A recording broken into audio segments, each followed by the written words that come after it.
Oh God. So, Catherine. What is there to say about Catherine? There's a lot to say about it, and there's also nothing to say about it. It is one of the weirdest games I've ever had the pleasure of playing. I don't even know if I'm supposed to say, like, this game. I was in movie there, but yeah, I'm looking at my movies. But yeah, this is almost an This is an interactive movie, and it's so hard to describe. Like, Catherine is a Japanese puzzle game made by Atlus, specifically the team that made the Persona games. Persona 4 is, at the moment of this recording, my favorite game of all time. I would almost say by far. It's a story about, I guess I shouldn't get into what Persona 4 is about, but it's basically a story about a guy that moves to a town, befriends all these people, all these kids, while some really bizarre murders are happening. It was a very, very, very well-crafted story with great script, great character development, and I got so attached to the characters that at the end of the game, I actually had to stop for a while, because actually, I cried. I say that with pride. Granted, I cry more than most people do at films and games. Not games, really. This and Metal Gear Solid 3 are the only games that made me cry, but I cried at the end of this game.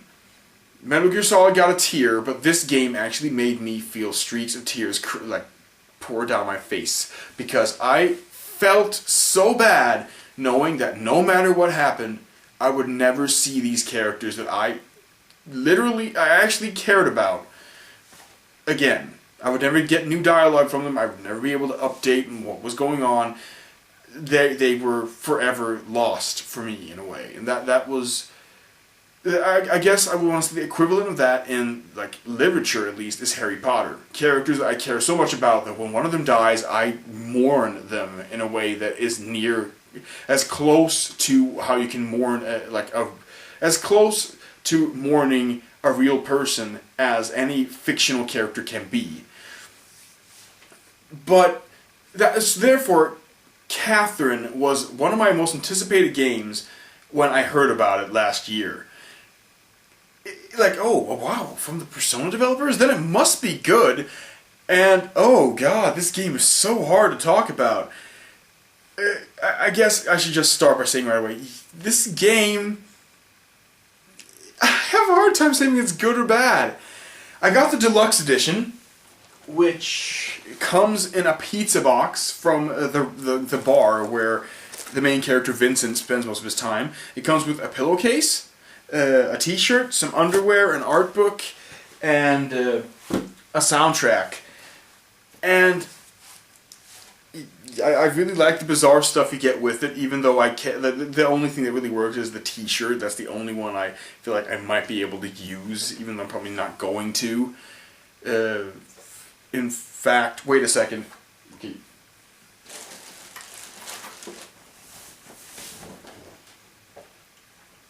Gotta switch shirts.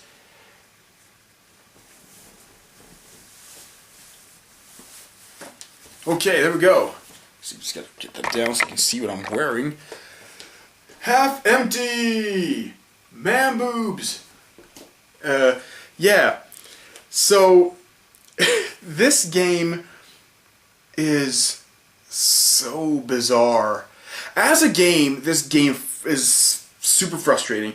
It's a puzzle game based around that the main character, Vincent, is in a relationship with a girl named Catherine. They're both 32 years old, so they're getting to the point where they really need to, like, establish where the hell they're going with the relationship. They've been together for 5 years, and Vincent is pretty pleased with where things are and how things are going. But Catherine spelled with a K, that's important to remember, wants more. She wants marriage, and she wants kids as well. And Vincent is having a hard time really, like, confronting this issue. He's very, very, like, dismissive of the idea, like, he doesn't really want to give it much thought. Then one day, after being at the bar with his friends, Vincent wakes up next to, in his bed, in his apartment, next to this incredibly sultry, sexy anime girl. Like, you know, this is anime style. It's Atlus. So he wakes up next to this girl and immediately panics because, oh my god, he's cheating on his girlfriend. He doesn't really know what he's going to do. And at the same time, so basically that's where the whole thing plays in. How you deal. Most of it is just cutscenes where he's reacting, but then every once in a while you get to make judgment calls, like how to interact with these situations, like how, if you're going to be dismissive towards this new lover that Vincent has somehow, without even knowing it, acquired, because he never remembers how he ends up sleeping with her, but he ends up sleeping with her like every single night, and he doesn't even really remember. No, and that's where the game gets a little frustrating, is that even though you are dismissive of her, several times throughout the game, you will end up somehow with her, even though you are obviously dismissing her, like you don't want anything to do with her. And okay, I shouldn't really get into the game's story a whole lot more than that. Like you make judgment calls by hanging out in the bar. You can talk to all of the patrons in the bar and the bartender and like your friends. You use your cell phone to text your girlfriend or this new lover to either dismiss them or encourage a relationship with them, to either like be good or bad, be faithful or unfaithful, like which will eventually like determine which ending you get. There are apparently, I think, 8 endings of this game, and you get one of these 8 endings depending on how you answer different questions and how you dismissive you are to which person. And yeah, that's the good part of the game. That's really great. In a way, Catherine is, maybe saying revolutionary is a little too excessive, but it is a very, very interesting game. And I think that it is, even though it has the crazy subject matter of basically every night after Vincent first sleeps with Catherine, the other girl he wakes up with is also named Catherine, but with a C instead of a K. And every night after that, he has these bizarre nightmares where he basically has to climb these enormous towers made completely out of blocks. This is where the game really is a game. You have to push and pull blocks and move blocks around to climb these enormous tower things to survive. And if you don't ascend these towers in time, you die. And if you die in the dream, you die in real life. So yes, it is essentially Nightmare on Elm Street. And The Matrix and all that stuff. You die, if you die in the dream, you die in real life. And people are dying all around. It's and it seems like all the people that everyone in this world, in the dream world that Vincent encounters, are in the form of sheep. And it's kind of interesting in the game. You get to talk to all these sheep between the different landings of the tower you climb. You get to interact with all the sheep. And I can't believe I'm even saying that. You interact with the sheep, and depending on how you're talking to the sheep, it would also affect your your good-bad meter, and you will recognize after a little while how certain mannerisms in the sheep, which makes you wonder oh wait, I know that guy. He has that he has that hairdo. This sheep has that hairdo. He must be that guy from the bar. And almost all these guys, you will eventually realize who they are from the bar, and which makes it, it never gets to the level where you actually deeply care for them, but you do kind of get a concern for their fate when you get deeper into the game. And I ended up feeling like I was invested in most of the characters more than I thought I would be. And the problem is, though, that I play this game on easy, because the game says this is for easy for the people that want to enjoy the story. And I'm going to straight out say this, and maybe some of you are just going to call me a pussy. This game is way too fucking hard. Way too fucking hard. This game is frustrating. Frustrating as hell.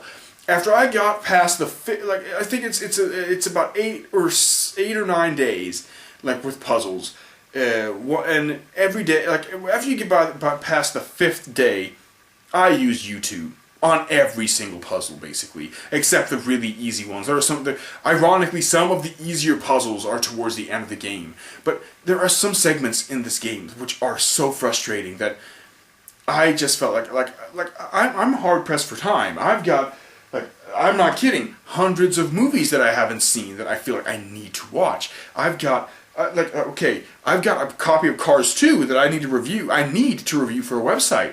I've got stuff that I need to do. And this game felt like it was wasting my time by being overly, by lying to me, essentially, because I signed up for a game that would not be frustrating, but would allow me to just watch the story. And I'd seen Jeff Gerstmann at Giant Bomb's review of this game, and he said, he gave the game 2 out of 5, which is definitely excessive. I would probably give this game a 4 out of 5, because I feel like as long as you have an internet connection, I know that's a horrible thing to say in a review, as long as you have an internet connection and you are, like, you know, open to the idea of sitting there and basically cheating your way through the latter part of the game, this game is great because the story is so uniquely told and well done and well scripted that it is different from any other gaming experience you have had so far. I'm not going to say ever have, but so far this is a gaming experience you have not experienced before. The topic of infidelity is really well integrated here, and it really feels serious, even though there are some really weird things that get thrown around. And that's the thing. The game is really frustrating, but it bothers me more than, like, you know, when some other games are frustrating, because I was already at this point invested. I had already spent, like, I think around 4 to 5 hours when the game started getting frustrating on me. I was like, I'm not giving up. I imported this game from fucking Canada to Sweden to play it early. I really want to finish this game. I want to see where this story goes. And you know what? I can say right away, now that I've finished the game, the payoff was worth it. I think this game was really, really good. The story was great, and I actually want to replay it, and I will, again, go to when the segments get so annoying that I don't really want to do them anymore, I will go to YouTube. But I guess that's where what stops this game from being a fantastic game, is the fact that if someone were to tell me, yo, there's a version of this game where you can just make all the choices and interact with the cutscenes and spend time in the bar, but you don't have to play the puzzle sequences, I would say, sign me up, that's a better experience. And I guess that's a horrible thing to be able to say when the majority of the gameplay is the puzzle sequences. The vast majority. Yeah, I don't really want to make this video much longer than that. It's a great story, great voice acting. I have a problem with, like, sexy young Catherine being played by the same actress who plays Rise Kuchikawa from Persona 4, just because I spent so much time with her in that game. I kind of just expect her to play the same character, which she really doesn't. But anyway, the main character Vincent is kind of annoying, but you grow to like him. I kind of thought I wouldn't, but yeah, you grow to like and care about him, just like with all his friends and characters in the bar. Yeah, I don't really have much more to say. It's a great game, and it took me about 9 hours to beat. Granted, that was with cheating on YouTube, so you might want to add like an hour or like 2 to that playtime if you're really trying to figure stuff out. If you're either slow or, I'd say if it took me 9 hours to beat it, probably 10 if you don't use YouTube, because I didn't I didn't use YouTube all that much. I used it for, like, I think 1 or 2 nights worth of puzzles. Then the game got a little more like about timing rather than just about trying to figure out where the hell you were going. Yeah, it's a great game, and I think most people should, like, if you're willing to sit through some frankly really annoyingly frustrating gameplay bits, you will be rewarded with a game that I feel like even though I've already spent 9 hours with it, have to replay to at least see one of the other 8 endings of it. And yeah, Catherine, it's an interesting game with some interesting ideas that could have probably been used a little bit, utilized a little bit better. But I hope that like other gaming companies take note about that. Maybe you should not have this gameplay be the focus of it, but this is kind of where games need to go. Games need to be more than just shooters and action games. Games need to have games need to branch out into more like narrative experiences with other subject matters than just like adventurous stories of triumph. And this game is, even though it has crazy supernatural parts thrown into it, and that's not really I mean, obviously not a spoiler because you're climbing towers in your sleep, which will kill you if you don't climb fast enough. It's still really interesting, and it really, really shows that gaming... I truly believe that gaming can surpass film as the dominant narrative form, as long as gamers one day maybe are open to the idea of a game not directly having to be amazingly, thrillingly fun all the time, which I know is a really alien concept. But this is one of those games that might at least make you think differently about how narrative would work in a game. Even though I guess it's ironic me saying that I think the game parts of this game are the bad parts and the narrative, almost movie-like parts of it are the better ones. But yeah, I'm sort of contradicting myself. I gotta go to bed. I got work tomorrow. I really like Catherine. Buy Catherine. YouTube the hard parts so you don't have to get frustrated with it, because it's not worth your frustration and it's going to make you like a game less, even though it deserves your love. So yeah, Catherine, it's good. Got the t-shirt.